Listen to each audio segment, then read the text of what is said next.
Lévitique, chapitre 15.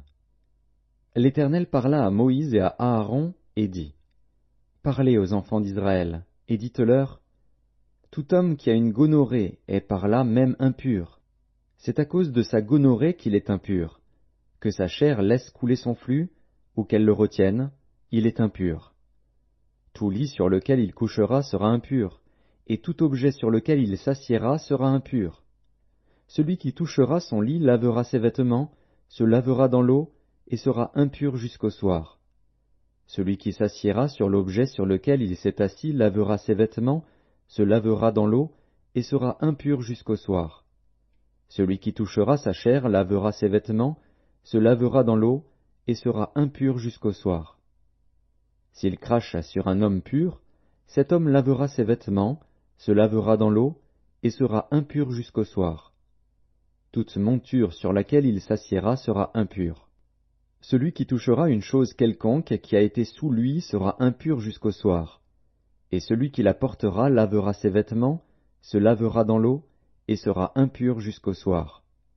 Celui qui sera touché par lui, et qui ne sera pas lavé les mains dans l'eau, lavera ses vêtements, se lavera dans l'eau, et sera impur jusqu'au soir. Tout vase de terre qui sera touché par lui sera brisé, et tout vase de bois sera lavé dans l'eau. Lorsqu'il sera purifié de son flux, il comptera 7 jours pour sa purification. Il lavera ses vêtements, il lavera sa chair avec de l'eau vive, et il sera pur. Le 8e jour, il prendra 2 tourterelles ou 2 jeunes pigeons, il ira devant l'Éternel, à l'entrée de la tente d'assignation, et il les donnera au sacrificateur. Le sacrificateur les offrira, l'un en sacrifice d'expiation, et l'autre en holocauste. Et le sacrificateur fera pour lui l'expiation devant l'Éternel, à cause de son flux. L'homme qui aura une pollution lavera tout son corps dans l'eau, et sera impur jusqu'au soir. Tout vêtement et toute peau qui en seront atteints seront lavés dans l'eau, et seront impurs jusqu'au soir. Si une femme a couché avec un tel homme, ils se laveront l'un et l'autre, et seront impurs jusqu'au soir. La femme qui aura un flux de sang en sa chair, restera 7 jours dans son impureté.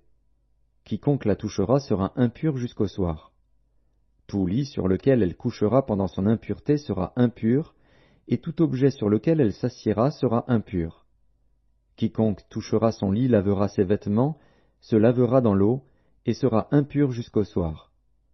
Quiconque touchera un objet sur lequel elle s'est assise lavera ses vêtements, se lavera dans l'eau, et sera impur jusqu'au soir.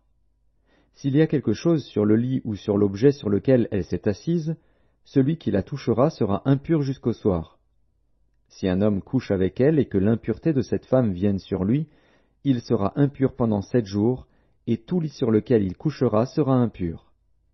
La femme qui aura un flux de sang pendant plusieurs jours hors de ses époques régulières, ou dont le flux durera plus qu'à l'ordinaire, sera impure tout le temps de son flux, comme au temps de son indisposition menstruelle. Tout lit sur lequel elle couchera pendant la durée de ce flux sera comme le lit de son flux menstruel, et tout objet sur lequel elle s'assiera sera impur comme lors de son flux menstruel. Quiconque les touchera sera souillé, il lavera ses vêtements, se lavera dans l'eau, et sera impur jusqu'au soir. Lorsqu'elle sera purifiée de son flux, elle comptera 7 jours, après lesquels elle sera pure.